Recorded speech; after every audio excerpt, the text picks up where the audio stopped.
welcome to Beauty in the Biz, where we talk about the business and marketing side of plastic surgery. I'm your host, Maley, author of Your Aesthetic Practice, What Your Patients Are Saying, as well as consultant to plastic surgeons to get them more patients and more profits.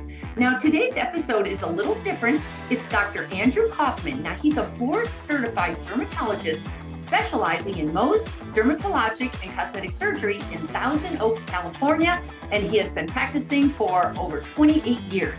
Now, Dr. Kaufman is a recognized expert in Mohs and reconstructive surgery and author of numerous publications on facial reconstruction following skin cancer surgery, as well as a frequently invited speaker at national and international meetings. Now, I wanted to talk to him because he recently sold his practice, and we've been talking about that a lot lately, like how do you walk away from a practice? So I wanted to get his take on it because his practice is now known as Forefront Dermatology. So we're going to talk about the specifics of that transaction. Dr. Kaufman, welcome to Beauty in the Biz. Thanks, Catherine. It's good to be with you. Thanks so much. So why don't you just start by describing your practice before you sold it or partnered or whatever you want to call it. What was your practice consisting of? So my practice is primarily in Thousand Oaks and Santa Barbara. And I had moved to that area about 28, 29 years ago after I'd completed a Mohs fellowship at UC San Francisco and joined a general medical dermatologist. I knew pretty well that I would do well in the area because there weren't any Mohs surgeons at the time in the area. And I had done residencies in dermatology down there and a residency in internal medicine, so I knew primary care physicians and dermatologists, and I knew there was a need for a Mohs surgeon. So I was able to build up over time. I bought his practice, and then we added additional dermatologists over time to the point where there's approximately 5 or 6 general medical dermatologists and a facial plastic surgeon who also does facelifts, rhytidectomies, and rhinoplasties, blepharoplasties, whatever is necessary that the other doctors aren't doing. So that's pretty much what my practice had been before I started considering, an exit strategy. And did you have a pathology lab? We didn't have a laboratory. We do have a board-certified dermatopathologist who's read all of our slides since she's been there for the last 8 to 10 years, probably. Gotcha. Now, how many staff did you have? So you had five dermatologists plus you, plus facial plastics. How many staff? It's somewhere between 30 and 40, somewhere around there, probably, maybe a little more. Yeah. Who is managing all of this? So, over time, there's a number of different administrators or managers that I worked with, and some very good and some not quite as good. I was fortunate in the latter part of my career as a practice owner that I had a very good administrator who kind of helped me through the processes that I was going through. And what was your biggest challenge, would you say, running a solo practice? Well, in California, it ain't easy to make a living and stuff. Things are expensive. HR, human resources, employees are expensive. Doctors are expensive. Health insurance is expensive. But at the same time, reimbursement from commercial carrier insurances continues to go downward. So I think the biggest challenge is running a business when expenses keep going up, but reimbursement keeps going down. Right. So now it's somehow, what got on your radar? Like, what did what's it called? Forefront Dermatology? Forefront Dermatology. How did they get on your radar? And were you even thinking about your exit strategy? Yeah, I mean, the whole point was, I've been doing this close to 30 years, and I'm the sole, practice owner. So I kind of had to come up with an exit strategy that made sense. I didn't want to develop, an illness or die or get injured or something that was going to seriously impair the practice. And so I started considering exit strategies. And the first option could have been, selling to my associates. They weren't interested really. Part of it's kind of a generational thing. Nowadays, a lot of people aren't really looking, they're not particularly entrepreneurial, and they would rather come in, work, and go home, which is fine. I respect that, but they weren't really interested. And then second option is I looked at also was academic centers like UCLA and USC, Cedars-Sinai, and Stanford to see if they had any interest in having a satellite, dermatology office and ambulatory surgery center in Thousand Oaks and Santa Barbara. And there really wasn't, although in the past there had been some interest with some dermatology and other practices, right now they're not really interested in buying private practices. And after that, then I started looking at private equity-based groups primarily. There's a few that are in California, and then there's a few more that want to come to California. We went through a number of different groups and kind of vetted them to see what was going to be the best fit. But how would you know? Like, this is so new for you. How did you know what you were looking for? Well, there's certain things, that I wanted in the deal that, were important to me. And it varies between the different groups as to who's willing to do what.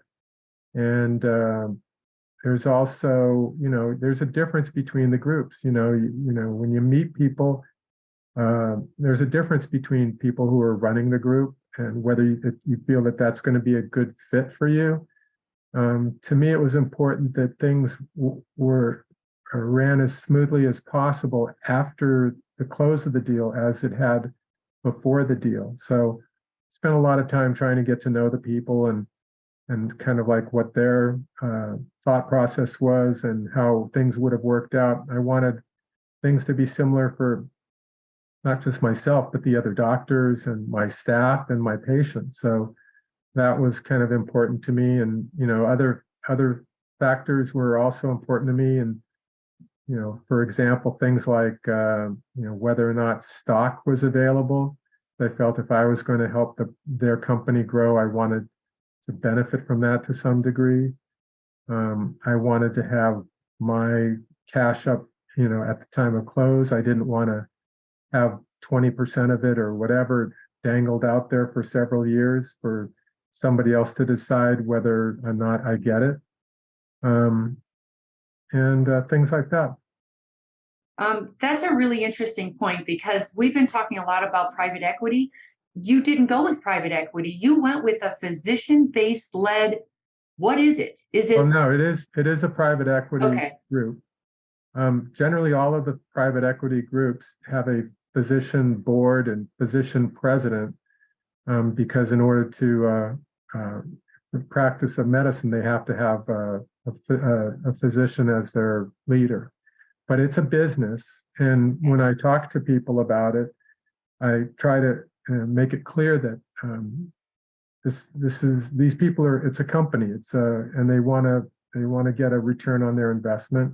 Mm-hmm. They want to get the best deal that they can. And so, I think that best thing a person can do is make sure that you have a good accountant and a good attorney, both of which are well-versed and well-experienced in mergers and acquisitions, especially in healthcare, because you want people on your team that have done this a lot before and know what's right and what isn't right, what all the tricks are and what's the proper thing so that you're well represented. That's a really good pearl. Not just legal, but somebody who really specializes in M&A for healthcare. Right. That's pretty specific. And is there a reason you went with such a big group? Does that feel more, I don't know, certain when that's a really big group that you went with. Did that make you feel more secure that they had more money because you're saying that it sounds like you got a pretty good cash outlay right from the get-go, because usually there's a lot of dangling on the back end, Well, pretty good is all relative. So, it's like I said, it wasn't my main interest was to set something up for an exit strategy. Mm-hmm. So that I would be safe, my patients would be safe, my staff would have jobs and stuff like that. we wouldn't have to worry about stuff. So the number one thing was I wanted to be certain that things were going to be stable. So yeah, I guess having a larger group associated with it, you don't have to worry quite so much about financial issues. We were really the second group that they had purchased in California, so they were brand new to the West Coast, and they're looking and meeting with other groups now and doing deals with other groups right now. But the main thing was that I wanted what I considered to be a fair price for my practice, and I wanted some of those other things I talked about, and I wanted to feel like things were going to be as close to where it was after the deal as it was before the deal. Exactly. By the way, what were they looking for? But do you own your building, or was it just a long lease that they liked, or what were they? Why did you look attractive to them? So the dermatology has been kind of a target for private equity groups for a number of years now, and they like dermatology because they have skin cancer, they have dermatopathology and dermatopathology labs, and then they also have cosmetic, and they feel that that's they can do well, that they can do well in their business model with those things. So I mean, we have a pretty robust, good-sized dermatology practice with 3 different offices, so that was probably attractive to them. I do a fair amount of Mohs surgery. We have derm path. We have people doing cosmetics. So those are the things probably were attractive to them. For sure. And then were several groups kind of courting you, or can you play them off of each other? Was that a strategy? I'm just so many surgeons are looking at this saying, I don't even know who to talk to. Like, where do you even begin? Any advice on that? I don't want to say you can play off of them, but you can get an idea about what each is going to be offering, and maybe you can get an idea from a couple at the same time. But once you sign an LOI, a letter of intent, you're really just you're planning to get married to one, so you can't keep playing that. So I'd say you can get an idea from the different groups and then go with one over the other, or two.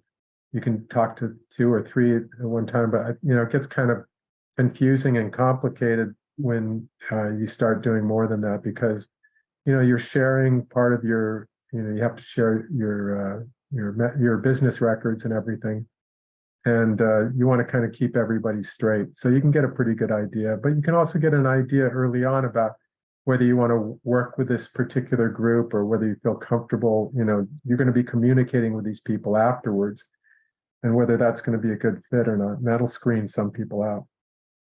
I checked them out online, and they say it looks like they take over HR, legal, marketing, scheduling. Do they do all of that, or just if you're comfortable doing that? What did they take over for you that you no longer have to fiddle with? Yeah, ultimately they take over all of that stuff. It's their practice. So, and for the most part, again, different groups are different. Some are going to want to brand your office. Some of them don't really care, although they may have like a tagline branding of it. Right. So it just kind of depends on the individual, but most of them are going to want things to kind of fit like their other groups. So we did not have electronic health records before we sold, but within about 5 months after we did. They're planning, I think they're doing some centralized billing, centralized scheduling, things like that, but we still have some scheduling and a little bit of billing and stuff too. But the whole idea is that by converting to what they have, they're going to do a better on their return on investment. So how long has it been, by the way, that they've been on board? Like a year and 4 or 5 months, something like that. Okay. How difficult was the transition, or how easy was it? It wasn't bad at all. I mean, honestly, because again, for me, it's kind of an exit strategy. I mean, when you're the sole owner, I make all the decisions, and if something needs to get done, then we get it done. So now decisions have to kind of go through a different type of a hierarchy or decision tree or something, and that's fine by me because I've given up a lot of the headache stuff that I've had to deal with as the owner in the past. So um, what what has what I've given up on is made up for by the things that make my life a little easier. So no regrets of losing control? Because I don't know many surgeons who I mean, there's a reason you're in solo practice. Usually you like control, you like to do things your way. Was that a transition for you? So I mean, I'm not solo practice. I was the sole owner, but um, so not particularly difficult. I mean, yeah, it's different, but I enjoy kind of being where in the same seat where my associates have been for all these years. Where I come in and take good care of my patients and go home, and I don't have to worry about the little things and stuff. So how does the agreement work? You still need to stay a while, correct? Yeah, basically these companies are buying a business. They don't want, if you're a big part of that business, they don't want you disappearing like 6 months after the deal is done. So it really varies, group to group, and private equity group to private equity group, and it differs from practice to practice. If I was a solo practitioner by myself and somebody bought me, I would think that they would want me to stick around for a longer period of time because I'm the practice. And it'd be harder to replace me and harder for them to get a return on investment. So it just makes sense for them to, keep people long enough so that they get their return on investment and it doesn't disrupt things. So it really varies, how long the groups will want you to be on. If you're a very large group, then you're maybe not quite as important, but they still want you to be around for a period of time. Can you say how long? Well, it really varies. I mean, uh, practice to practice and everything. I mean, some of them are 3 years, some of them are 5 years, some may be somewhere in between or more or less. I'm not sure, but somewhere around there probably. Let me ask it this way. Is it more financially good for you to stay put? The longer you stay, the more money you make? Is it like that? Not necessarily. I mean, again, the company wants to make their profit. So I don't have control over overhead like I did before quite so much. They have decisions that they make about doing this or doing that. So I'd say, as an exit strategy, I think it makes sense. If you were like brand new and, started working 5 years ago and you're thinking that, okay, I'm going to sell and then I'm going to work for these people for 20 years, that might be a little bit more of a challenge. But, and there are sometimes young people that do that, or maybe they sell and then they work their commitment and then they move outside of the restrictive covenant. But for me, it was a good fit as an exit strategy. If you did want to walk away sooner than planned, can you, like legally, does everything blow up or is there a way out if you wanted it? Um, I haven't really evaluated that. I'm trying to avoid any reason why I would stop working. So for me, it's about, I'll continue working. I have a contract with them, and if after that period of time they want me to stay on and I'm enjoying what I'm doing, then I may stay around, or I may negotiate another contract and stay around. But I'm just kind of playing it by ear and seeing how things go. But I mean, if you leave, then the company is going to it'll be more difficult for them to get their return on investment. They've already put money up front, so they're going to want to get some of that money back, I would imagine. But I'm trying not to find out about that, I guess. So. Okay. I'm really curious about when you transitioned, how how did it affect the staff and your other physicians? Was there a change in attitude? Was there a turnover? What happened with everyone? All the doctors that were there before are still there, with the exception of one doctor who left, not so much related to the company, but left a little while after. He was kind of a part-time person. other than that, everybody stayed. My staff, the ones that work around me anyway, are all still there, um, for the most part. I mean, maybe one person's left, so it hasn't really changed much. And when I sold, I wanted to make sure that I was communicating with my referral doctors about what was going on, and that I wasn't leaving, and that I was still going to be here, and that things weren't going to change. And if there's any problem, to give me a call or text me or something. So I wanted to make sure that everything still went as well as possible. So would you say, like, what percentage of your business is referral based? Because now I see what you're saying. Because I was thinking, if you're such a big practice, why would it matter if you left or not? But it's your referral base that they're interested in. Is that right? Well, they're interested in having somebody who brings money, a decent amount of money into the practice to stick around. So there's another Mohs surgeon in the practice, who's been there for about a few years now, and we try to feed him as many of the in-house referrals as possible. I mean, there's still a fair number of patients that want to see me, and the vast majority of my practice is referral from outside of the walls of the building and stuff. So it's not related. The company's concern wasn't necessarily the referrals from outside. They just want people that are generating a good income to stick around, whether it's me or whether it's the other Mohs surgeon. So they really like the Mohs part, right? Well, yeah, because it's skin cancer, and it's one of those things that in good economies and not so good economies, there's still going to be skin cancer. The downside is you're dependent on insurance. Commercial carriers, are not paying like what they did 10 or 20 years ago, and they have to deal with that. And but yeah, business of skin cancer is attractive, just like the other things like cosmetic and the derm path. Yeah. And did the facial plastic surgeon stay put, or was he just a plastic surgeon? Yeah, no, he's facial plastics, and yeah, he's still working there as Huh? before, and I'm hoping that he will get busier with the addition of other groups, that this company is going to try to bring on board as well. So hopefully he'll get busier with that as well. Well, you were also offering a lot of cosmetic non-surgical treatments. Did that play a part in this? Was that valuable to them?